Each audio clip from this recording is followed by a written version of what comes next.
Hi, everybody, and welcome to the Cultural Studies podcast. My name is Toby Miller, and my guest today is Deirdre O'Neill.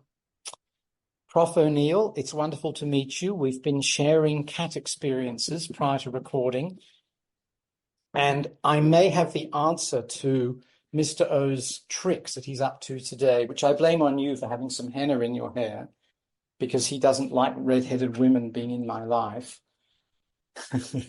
Not that you're really in my life, but you're on the screen. So I'm going to bribe him with a second breakfast. What do you think of that, Prof? Oh, that sounds. I think that's the way to go. I think that's probably what he wanted from the start, wasn't it? It's a strategy. I mean, one might think so, but as I say, it always correlates with interviewing women who are either 100% red-headed and have, the whole box and dice of red freckles and so on, or women with small amounts of red in their hair. So there is a mystery there, and I've got an explanation. Your explanation is, I think, the most rational, but mine is the one that seems to fit right now. In any event, Prof, what I wanted to start with in terms of questions was to ask what's, in a sense, currently on your mind. What's impeding, dynamizing, preoccupying, interesting you? What's happening? Okay. I suppose. I mean, I have to say that it's about being working class. I mean, that's what's on my mind. It informs everything that I do. It informs my film practice. It informs my writing. It informs my kind of extracurricular activities.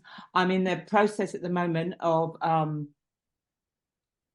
organising a class and culture conference at Liverpool John Moores University, which is obviously everyone who's involved will be talking about some issue around class and culture.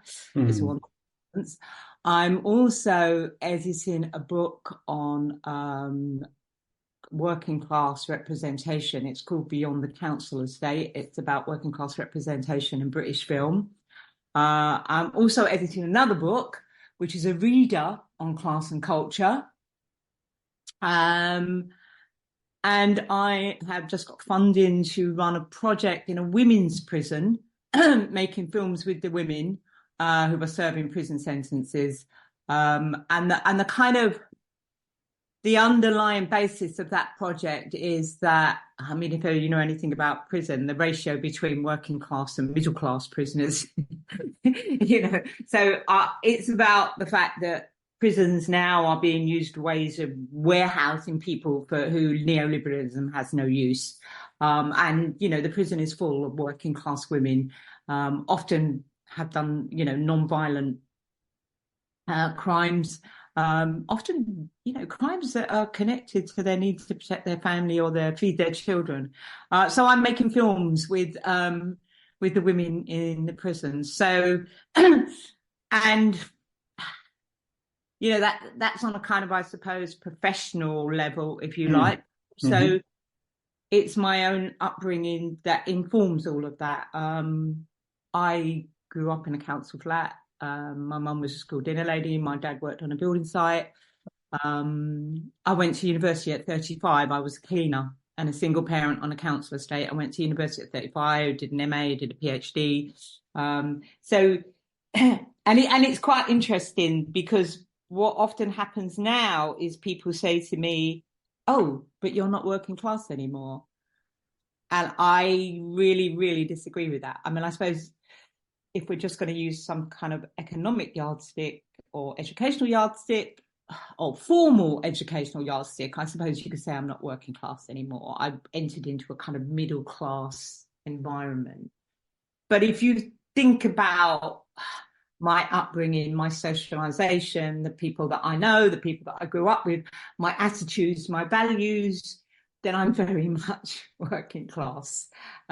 Also, it is quite interesting. There's research that shows that, working class professionals even though there aren't that many of us, we come across barriers that middle class professionals don't come across, and we tend to be more egalitarian, and we tend to be kinder, because our upbringing hasn't been as individualistic. So it's quite interesting, this idea that all of a sudden you can roll yourself back to year one and, oh, so you got a PhD, you can't why can't you be a working class person with a PhD? That would be my question. There's a kind of form of intellectual snobbery. So that's what's kind of, motivating me at the moment. Well, given how incredibly busy you are, I must say that the podcast and I are enormously privileged that you've made time to chat with us. Thank you. A small point that actually isn't a small one, but a large one. For listeners not familiar with Britain, could you explain what a council estate is? It's actually quite an important concept, isn't it? Council estate. So, it used to be housing, and in the kind of post-war years, it was, and in the interwar years as well, World War. It used to be housing that was built by and provided by the local council, and it was at a reduced rent. It's always been classed because it was working class people that lived on council estates, but actually after 1945 up until about 1979, I think it was kind of about 49% of people in this country lived on council estates. We now don't call them council estates, actually. There's been a real shift in the language used to describe them, and we now call it social housing. And only 8% of people in this country now live in social housing.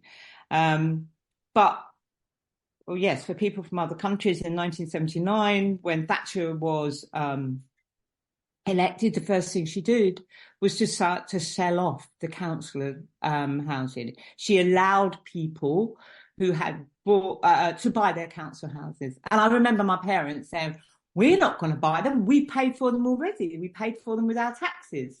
And my parents never bought their council houses. Interestingly enough, the pokey flat that I was brought up in, that my mum was desperate to move out of because there was 5 of us in a 2-bedroom council flat, is now on the market for £400,000, £440,000, a pokey old council flat in Peckham of all places, which again, for people who aren't aware, used to be a very, very rough area, but now has become incredibly gentrified.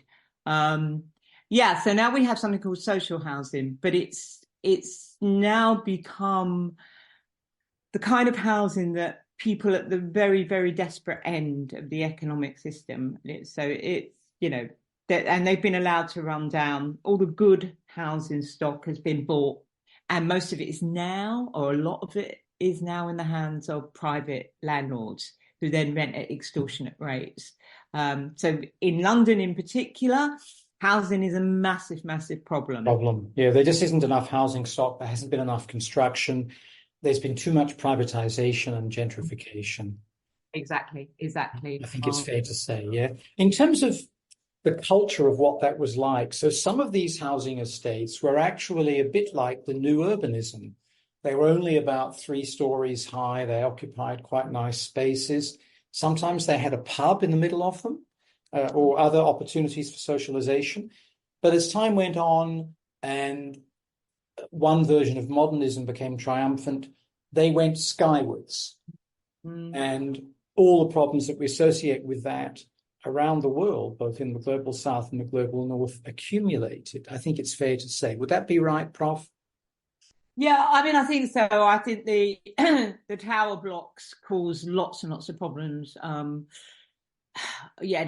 Not just in the case of kind of isolation, where people were living on the 10th or 12th floor with small children, and there were kind of lack of green spaces, but also, again, I'm sure people who aren't in this country are also aware, the safety issue, like we have with Grenfell Tower, that if the cladding is not fireproof, it's going to go up and people are going to die.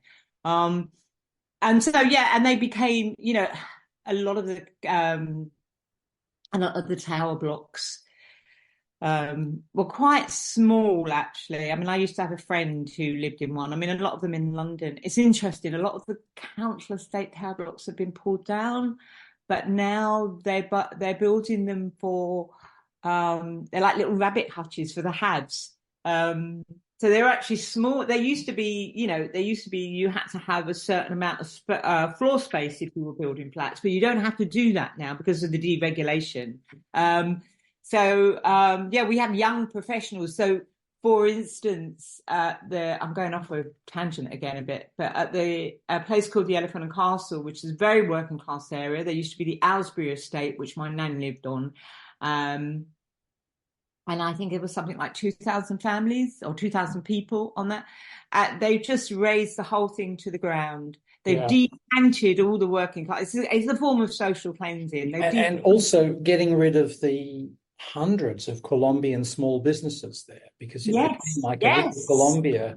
Absolutely. Organic, incredibly high quality little businesses, everything from doctoring and dentistry to restaurants, lovely American food, clothes, you name it, right? A whole Latin American community. And that's been destroyed. But also working class communities where, the Elephant and Castle, people didn't live there for generations.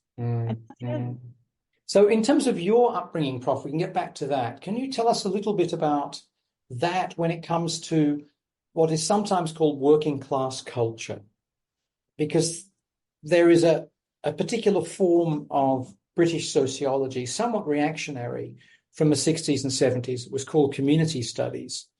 And it romanticized organic working class collectivity without dealing with the grinding hell of poverty and food insecurity, as we would call it now, and so on. But there's also another side that just denounced working class culture and wanted everybody to become middle class in terms of their culture. And one would associate that with Tony Blair, I think, and New Labour, as well as the Conservatives and the opportunity to buy what you'd rented. So I wondered if you could give us a picture for a moment of what it was like in terms of those antinomies that I've sketched out, the sort of romantic, positive notion of solidarity and community versus the, I've got to get out of this place. I've got to be aspirational. I've got to be something more or something different. I actually think that binary opposition is totally wrong. I mean, I don't think it's that simple. I don't think there is that binary opposition. And yes, you're absolutely right. There is a tendency, I think, amongst some, not just academics, but I think journalists, writers, to romanticize the working class, to see the working class as somehow more authentic. But on the other hand, I would say growing up in a close-knit, my dad was Irish. He was from the north of Ireland. He was from Belfast. My mum was from Peckham. But growing up in a close-knit family, where we kind of went to each other's houses, everyone kind of, if you didn't have something, even in the block of flats that we lived in, if you didn't have something, you went to one of the neighbours and asked for it. My dad was a trade unionist. He was a shop steward. There was that word again, solidarity, where people saw themselves as working class first and foremost. So they didn't see themselves as raced or gendered or sexuality. Sexuality might have been a more difficult one to cope with, but people saw them first and foremost. So my dad kind of marched with people from the West Indies, for instance. And there weren't those divisions now, what we call identity politics. There was much more of a kind of sense of a universal fight, if you like, not these separate fights. And I remember that. I remember people coming to our house. My dad was also kind of involved in, what was happening in the north of Ireland. I mean, he was an Irish Republican. And there was a sense, and we were brought up. I mean, my dad used to say things to us like, if you've only got half a loaf of bread and someone else hasn't got any, you give it to them as well. So you are brought up And I suppose to a certain extent, that's working class culture, to share, to look out for other people, not to be competitive. So, and I'm not saying that there aren't downsides to that. There are. But I do think there was a working class culture that, even if it wasn't particularly radical, it was one that differentiated itself from the middle classes. Mm-hmm. But on the other hand, I remember when I was younger, my mum used to say things to us, like if we said we wanted to do certain things, she would say to us, it's not for the likes of us. Mm. So there was that sense in which you knew your place. Deference. Yeah. Not so much deference. No, I don't think it was deference. I think what it was is a kind of acknowledgement that things were too difficult for us to achieve. Mm-hmm. I really think that. The other thing that I would say is, like, my dad came here when he was 16 to London, because as an Irish Catholic in Belfast, you couldn't get a job. Yeah. So he came here to send money back. His brother went into the Navy and he came here so they could send money back to their mum in Ireland, who was a widow with 8 kids. And my dad couldn't read or write when he got here. And he taught himself reading Shaw and Marx and Engels. So that idea, and I think that's one of the things where people say to me, oh, because you've got this certain type of education, you can't be working class anymore. My dad was one of the most educated people I knew. He was incredibly widely read. He was incredibly clever, really fantastic. I mean, that's how we were brought up. So I think there's a kind of sense in which that idea of, uneducated working class people, I think that's changed slightly. I mean, I think it's changed a lot, but we were brought up in a house full of ideas, full of political arguments, full of books. So I think, that difference between what it used to be autodidactism and formal education. And I think that's a way of dividing the working class and the middle classes. So I think my parents wanted more for us, but we were also brought up to be proud of being working class. So that's a very new Labour word, isn't it? Aspirational. I mean, I wanted to know more, and I wanted to kind of see more of the world, but I didn't want to leave my class. And I don't think of myself as middle class. I think of myself as working class. And that's what I said in the beginning. Everything I do is about taking it back to the working class. I lived in Venezuela for a year when Chavez was alive. We made a film about the Bolivarian Revolution, and it was quite interesting. In the old BP offices in the middle of Caracas, Chavez had set up a university for the kids from the barrios, and the kids from the barrios were doing 4-year degrees, but they weren't doing those degrees so they could earn good jobs or go abroad or get lots of money. They were doing those degrees so they could go back into the barrios, and whatever they had learned, they shared with the people there. And I think it's a different way of talking about education, rather than thinking about it, this is working class people and they aspire to get out of the working class. I don't think that's true. A lot of the time that's not true. I'm not saying it's not true some of the time. And I think it's interesting when you talk to academics who do come from the working class and try to hide the fact that they came from the working class.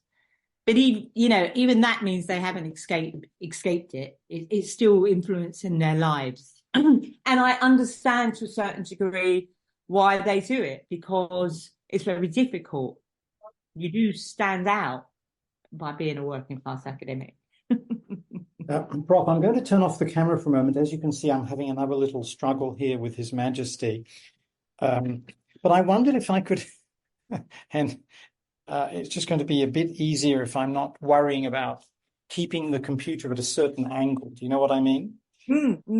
I wondered if we could move, and it's not a huge movement, I suspect, from this topic to the topic of inside film, your remarkable project that in part produced the book film as a radical pedagogic tool, and I'm assuming feeds into the new project about women in prisons.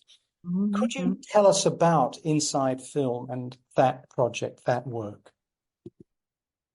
Okay, so Inside Film, I set up Inside Film when I was teaching in HMP Wandsworth about 15, 16 years ago, before I did my PhD. And I was there was a kind of qualification, I think it was key skills it was called, and the men in the prison could get the key skills qualification through English or sociology, different subjects. And the prison let me do it through film. Obviously, it was very theoretical, so we looked at things like genre and authorship. And I remember all the blokes saying to me, why can't we make our own films? Oh, we want to make our own films. So I managed to get some funding to buy a couple of laptops and a couple of small handheld cameras. And the governor at Wandsworth at the time was very progressive. He's a really great bloke. And he said, yeah, okay, you can run it. You can run it. So I ran it two evenings a week.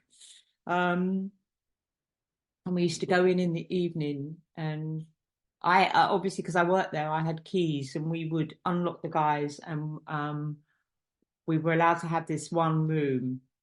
Yeah, and we made some great films, and they were so into it. And we talked about the cinema, we talked about representation, we talked about ideology. I mean, it was just amazing. And then I went off to Venezuela. When I came back, I got a little bit more funding, and went into Rochester, did it with the young offenders in Rochester.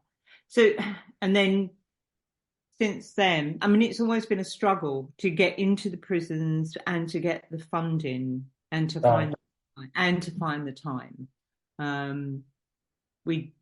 It's all done. No one gets paid for it. It's all voluntary, and we've had, people come in, sound engineers come in, script writers come in, editors come in and run workshops. And I mean, the idea behind it is based on that notion of the cinema. The idea that you can make films that are political interventions into kind of the social and economic environment at the time at which the films are being made. And that was the idea behind it. And it's kind of linking film to that idea of a political education. It's about talking to people and saying, look, you're a working class person, you're in prison. Think about how you're represented in the mainstream media. What do they say about you? And how much does that tally with the reality of your life? Or, you're a young black man from London. Think about how you're represented in film and TV programs. How much does that tally with? And it's about just instigating those kind of conversations, and then allowing, but working with people to author their own narratives. I think because the massive problem with working class people, and it's become more pronounced over the last 10 years, is there are so few working class people in the public sphere that our stories are not told by us. So other people tell those stories, and the people that tell those stories tend to be middle class people. And so our stories are mediated through the lens of people who don't share those, who've never lived on a council estate, who don't know what it's like to go hungry. And I'm sure, for a lot of those people, their intentions are honourable, but the stories get a little, I don't think they are always honourable, because there is a lot of class prejudice. A friend of mine was just saying that she's having a book launch. She's written something about poverty in Manchester in the 1890s. And someone said, oh, shouldn't you have it in a flat roof pub, your book launch? And she said to me, am I being oversensitive? I said, no, you're not. It's just such a classist thing to say. So I think, so at the bottom line, using film in that kind of radical way is about working with working class people so that they can tell their own stories.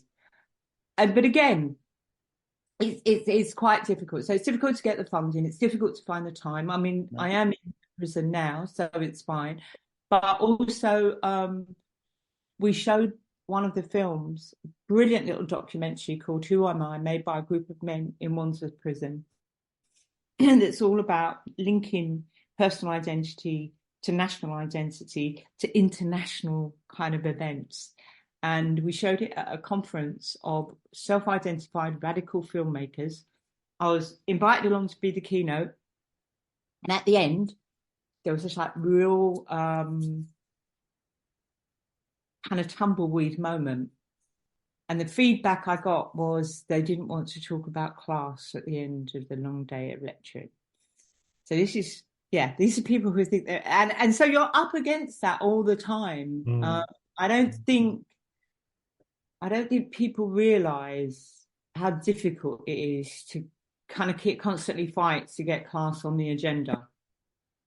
And just as a parenthetical point that may be of interest to people, the Labour Party in Britain was formed very much as a political wing of the trade union movement and of leftism. And when I was a child, probably most of the MPs, members of parliament, had been trade union officials or were trade union officials, were from the working class, and so on. And now that's not the case. There is a Deputy Prime Minister, Angela Rayner, who does fit that category. But by and large, these guys are lawyers, doctors, business people, and so on. And the profile of the party has been transformed, I think it's fair to say. So when you say, Prof, there isn't much working class presence in public life, that's one element. Another element is that and there have been, as you know, lots of surveys about this now to prove what we already knew, things like cricket and drama, theatre drama, and television and cinema are just dominated by people from the middle class, and in particular, who went to what are called public schools in Britain, which... So I managed to make my cup of tea successfully, but my intervention with His Majesty didn't really work. He's back. But if he's going to be Pacific, it's okay, right?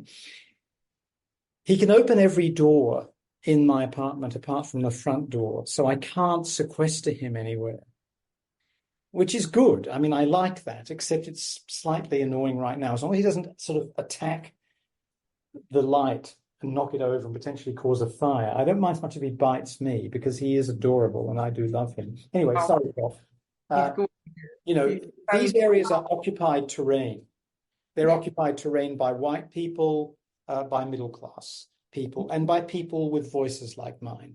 And I mean, it's true. I mean, I think there's been some research that in the cultural industries, like you say, television and film, I think there's something like 8% of people come from manual working class backgrounds. So of course that completely feeds into the ability to tell stories, because if you're making films and television programs and they're only coming from a middle class perspective, where are the working class stories? Well, and the irony is it's probably about the same percentage of people in Britain who went to those fee paying schools, and yet they form the plurality, probably. Majority, in some cases, of people.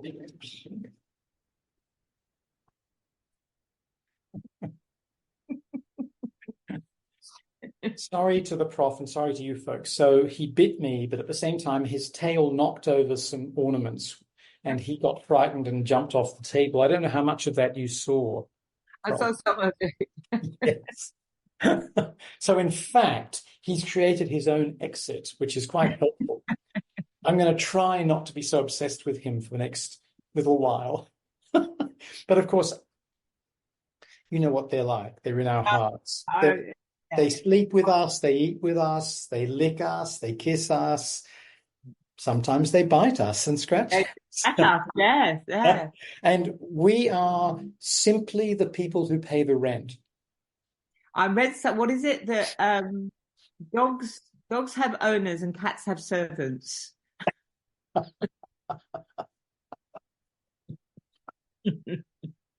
Well, I keep trying to watch documentaries and other things on how to understand cats, and I realized these tossers haven't got a fucking clue. Nobody can understand them. Dogs, it's pretty simple, right? They want food, shelter, water, a walk. Cats, they certainly want some of those things, but what are they thinking at any given moment? It's completely beyond us. I think, is it Ursula Le Guin? She said that the difference between, so dogs are kind of, they understand hierarchies, so they understand who's in charge. Oh. Are much more egalitarian. Cats see themselves as at equals. So everything they do is to prove that they are at equal and will not, so we can't tell them what to do. And I think that's a really nice way of looking at the difference. I don't feel as I'm his equal, Prof. I feel I'm nowhere near it. The hierarchy's flipped, yeah.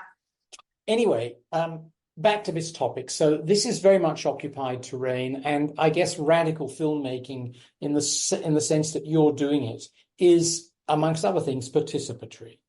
It is not about, I will go and record what is going on in a community, or I will dramatize it. It is, I am there with some resources that are not currently available to those that I'm with. Now, this changes a bit nowadays with so-called smartphones, but not for people inside, right? But also, I agree with you. I think, and we're not allowed to take phones into the prison. So right. You're just not allowed to. But it's also, I think, there is a craft to making films. There is a skill to making films. And if you're just pointing your smartphone, you're recording something, but you're not actually making a film. What we do is we teach how to set up a scene, different camera angles, different shot sizes, how to do a tracking shot, how to do a close, all of those things. And we had those kind of practices. So we treat it like a proper course. I mean, there isn't a qualification at the end. I'd like there to be a qualification at the end, but there isn't. But it's not, we're not just going in and say, oh, make a film. We're actually teaching how to make a film. It's not just about pointing a camera.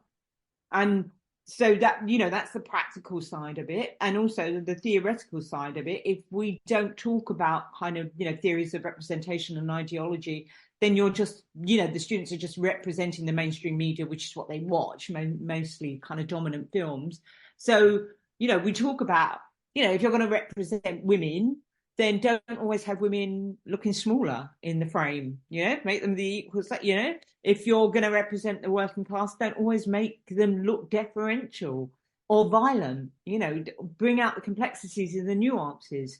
So it's much more holistic than just making a film. Yes.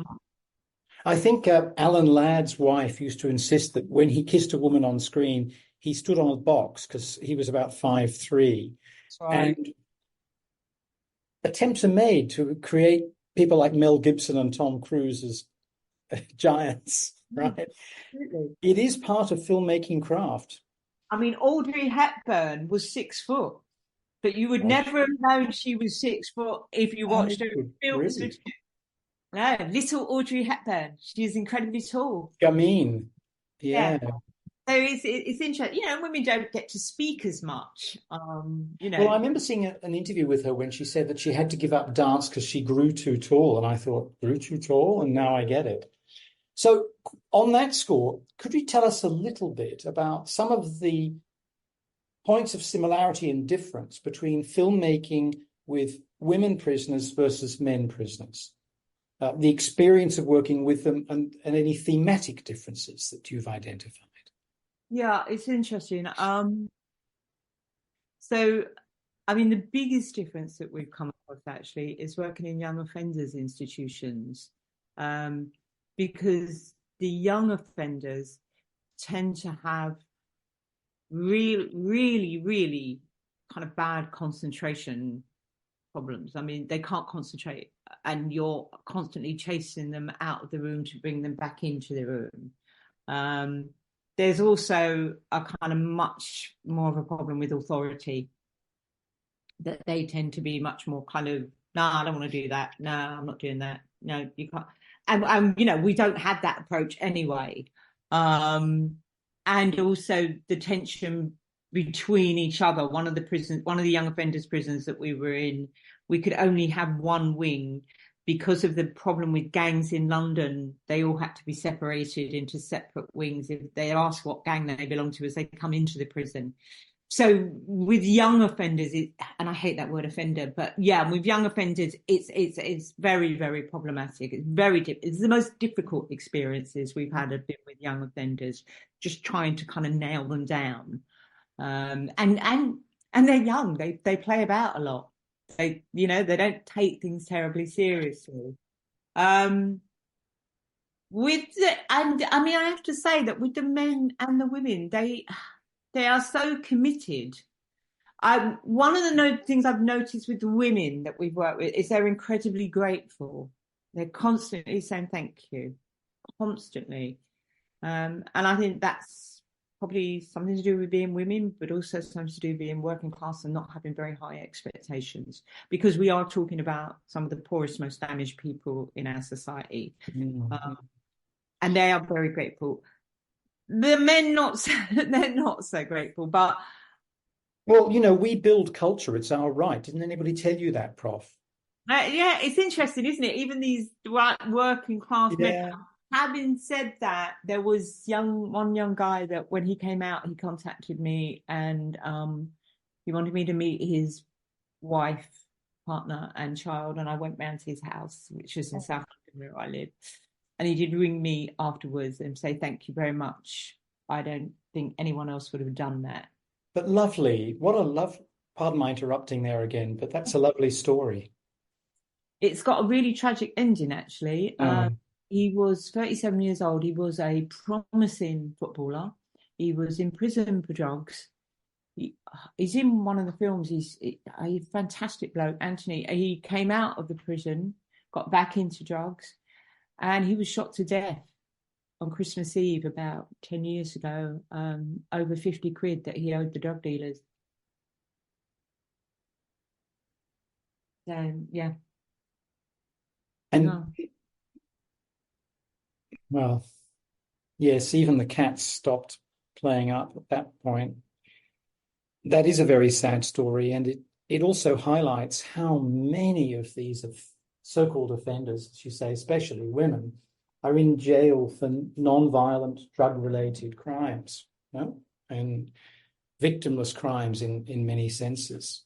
And this, along with privatization of the system and the incredible desire to lock people up that the Anglo-Saxon world endorses, has led to a monumental overcrowding problem in British jails.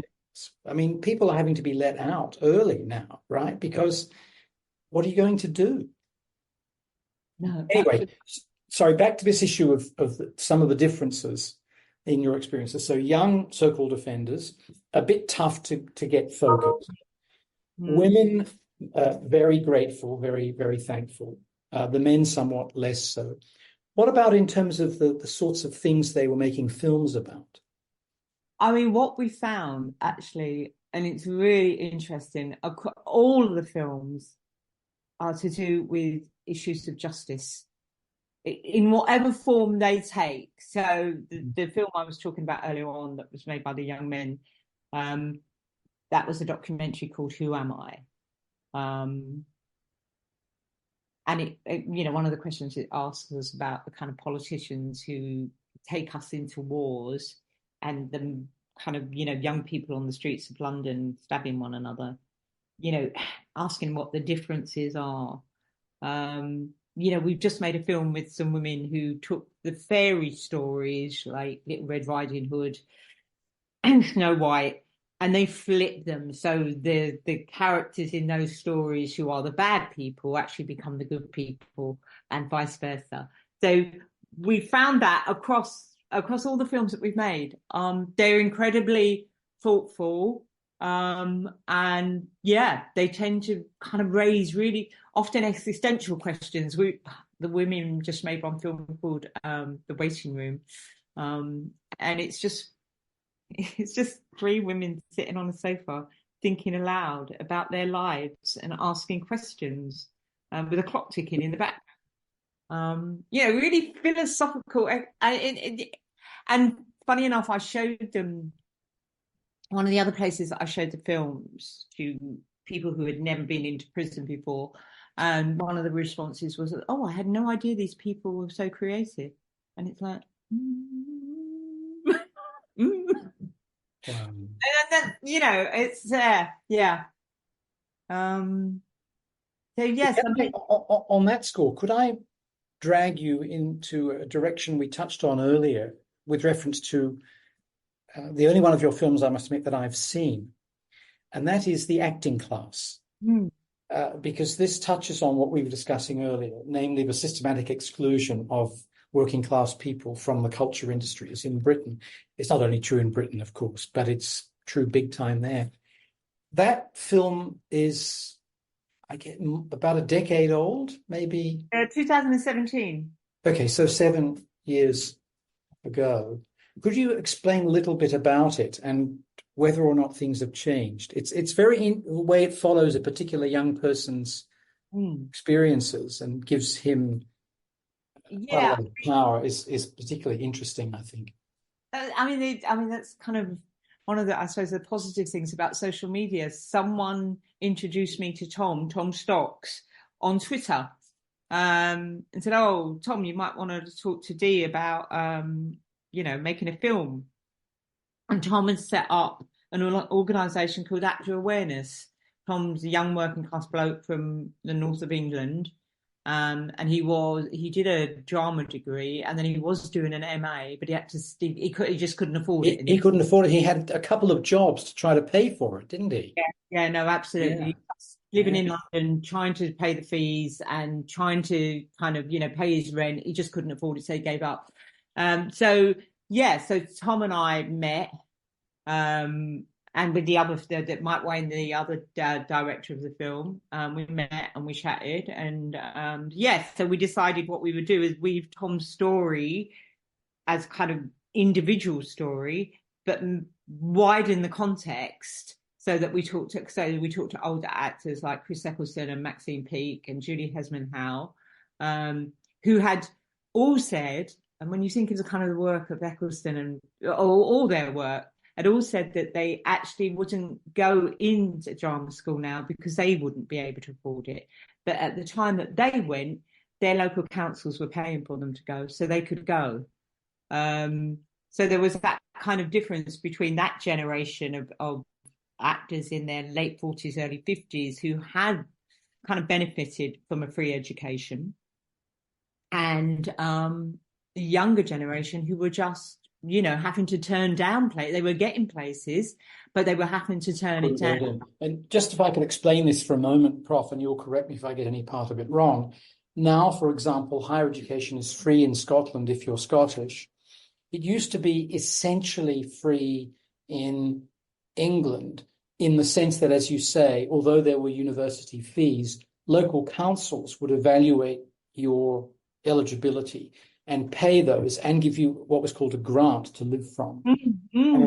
And, this was largely to the advantage of the middle class, big time, but it also helped some in the working class and was essentially done away with by successive neoliberal governments. And it's only in Scotland that there's a real holdout. Wales is a lot better than England, but England is really regressive and disastrous. So just to give a bit of background for us. No, you're right. I mean, I did my degree the last 3 years of the grant, and it was frozen, so it didn't go up. I also got a added bit to my grant because I was a single parent. And the interesting thing is, I mean, I know it hasn't stopped younger people going to university, the fact that they come out loaded with lots of debt. But a lot of when I did my degree, there were quite a lot of mature students. And now I teach at university and you don't see mature students. No. So, it's that idea of coming out loaded with debt. But also in the 70s and 80s, there was such stimulus afforded or taken up or created for themselves by women who had come often from conventional heterosexual marriages and had discovered feminism and or Marxism and thought there's got to be something more than looking after men and children.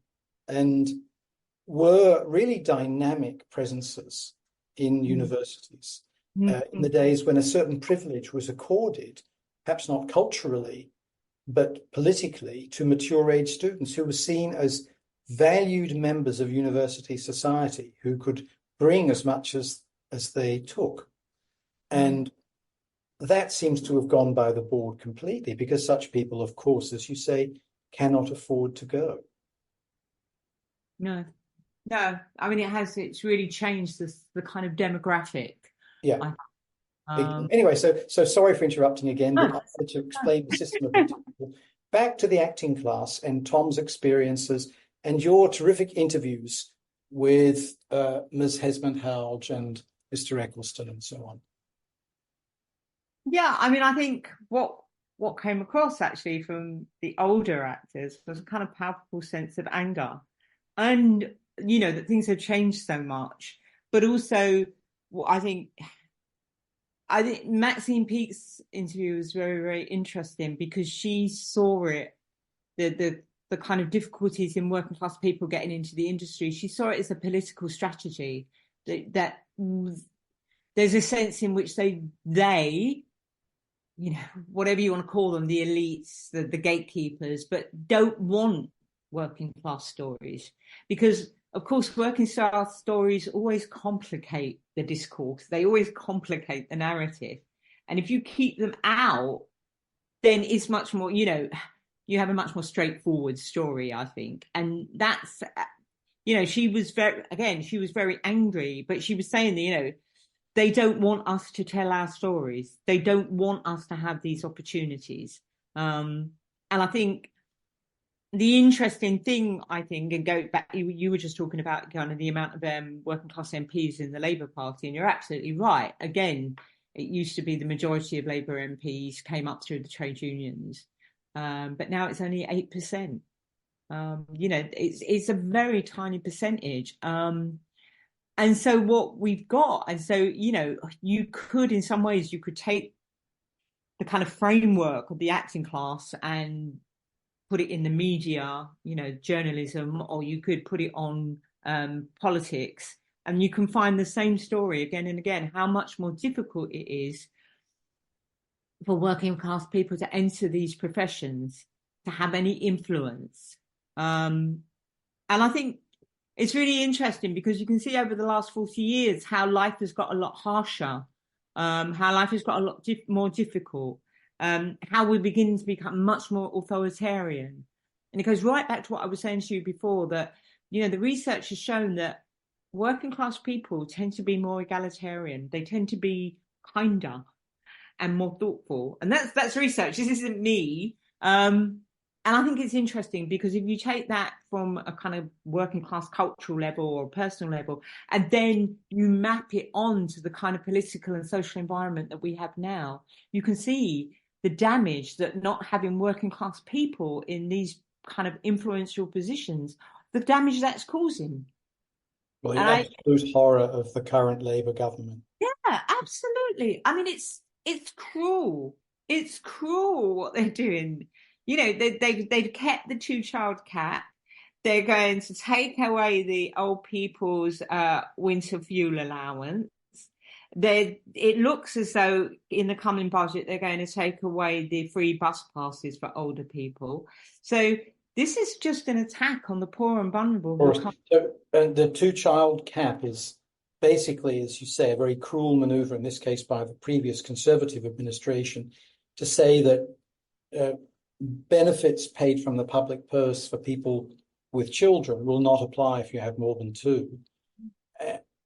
And this was introduced when people who already had 5 children were suddenly, who'd done that based on a certain legitimate expectation, were suddenly denuded of that opportunity. And the winter fuel allowance is a good thing that was introduced by the last Labour government to help with the costs of energy to stay warm, to stay alive during the not particularly severe English, but very severe British winter, and certainly severe enough everywhere to claim the lives of the elderly and the infirm.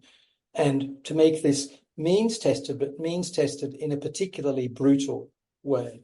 And this is the Labour Party that used to be the party of hope. Exactly. Yeah. I mean, my dad was a Marxist, but he was in the Labour Party. But he was in the Labour Party when they had Clause 4. When Blair took Clause 4 out, I think that was the big shift in the Labour Party. This was the desire to socialise the means of production, essentially. Yeah, to put it in the hands of the working class. Yeah, that was on the back of my dad's Labour Party membership. But Blair took that out. So, you could have quite radical politics and still, like you say, be in the Labour Party because you thought that eventually things would change. They were going in that direction. But I think Blair changed all of that. And, now, I mean, we have a political, in this country, working class people don't join the Labour Party. They it's a very middle class party now. And working class people have kind of moved towards the right. And I don't think it's to do with economics, because the distribution of wealth is so unfair. And of course it impacts the working class the most. The kind of post-industrial working class feel incredibly abandoned. And there doesn't seem to be anyone that's right in their corner except the kind of right-wing opportunist parties that have got this kind of cultural white nationalism, which is the kind of appealing to the working classes at the moment. And so, and the rise of the right is a massive problem, not just in England, but across Europe. So, there is no party that really represents the working class anymore. And trade union membership is right down as well. So, we have this massive shift away from the Labour Party by working class people and into the hands of, you Reform and Nigel Farage. And, what Labour's doing at the moment, I think Labour will be a one-term government, and what will happen is you'll have a coalition of Reform and Tories, because it's going to go even further to the right. And that's that. Yeah. I mean, I think that's where we're heading. Let's hope that some of the social forces that operate in Britain and around the world will have an influence on these bastards in different ways. Yeah. By these bastards, I mean the Starmer, Starmer. Prof, I had one more question for you, if I may. And then to conclude things, I wanted to hand over to you to add anything you might wish. And that could take the form of going over something we've discussed because you wish to say something more, or it might be a new topic. Does that sound okay as a means of bringing things to a conclusion? Yeah, that sounds fine. That sounds fine. So, en passant in our conversation, gender and race have been mentioned. And I wonder if you could help us, because so many of us are struggling with such matters, to work out how we can think about the social order and about cultural politics in terms of that complex mixture of gender, race, class, and other things like disability, sexuality, religion, these other forms of social organization or social cleavage or social solidarity that color our world. I mean, as I said before, I think obviously all these things are really, really important. And, there are forms of oppression and discrimination that affect all of those. But I do think it's important to see that if we fight those as single issues, then we are dividing each other. And I think that the overriding decider on the way that our life goes, the way that the opportunities that we have, the way that we're treated by the other people is our class position.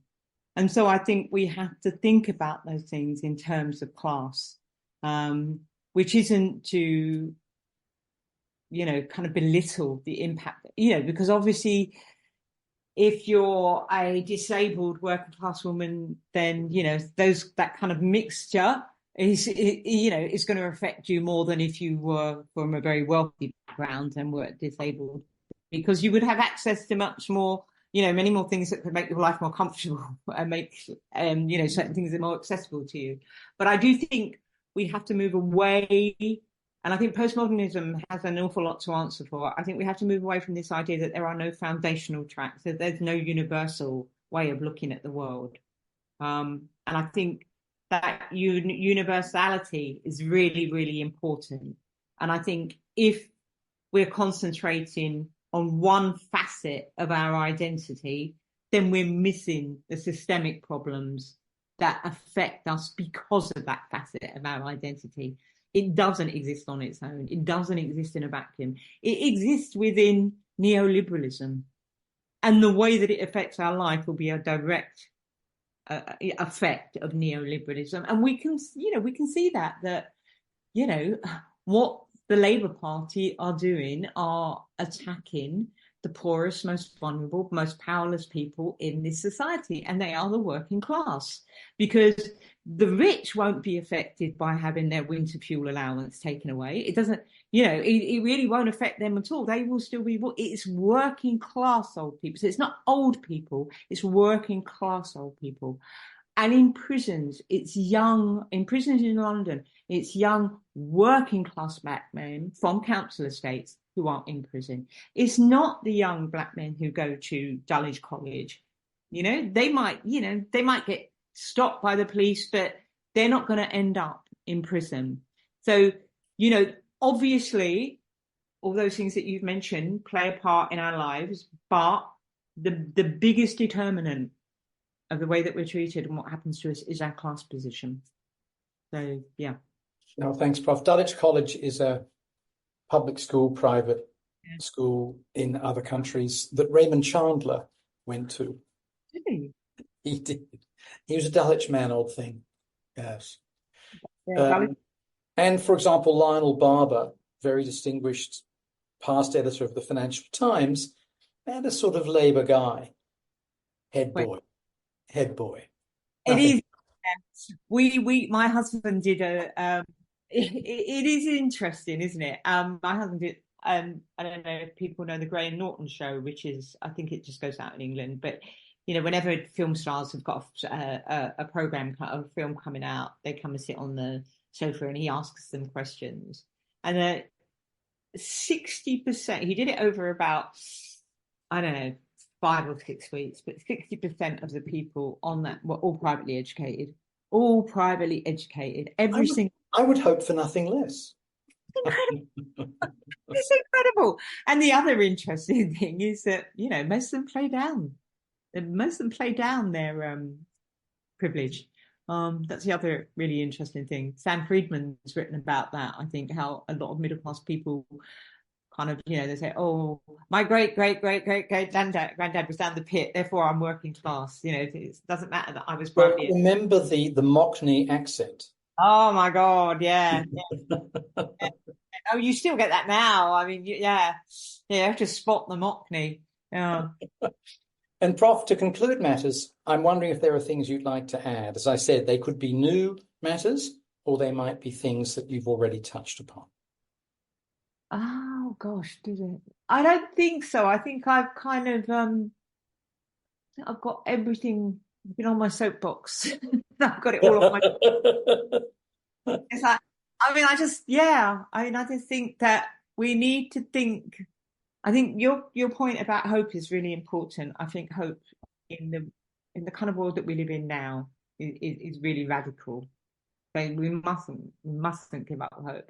But I also think that we need to try, all of us, whichever country we live in. I mean, there are poor people, and poor people are the ones that are struggling. Is to try and see the world through the lens of class, because I think things that look insignificant, when you look at them through the lens of class, you start to see actually how significant they are and what a big part they play in the system that we have at the moment.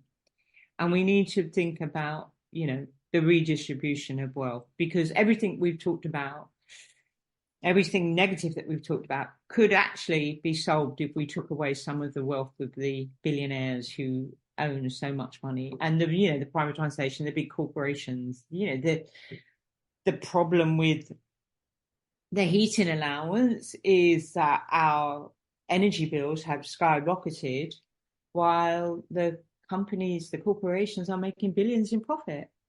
In this country, the waters are full of shit because they keep pouring all the shit into the waters because they refuse to upkeep the structures that, should be cleaning.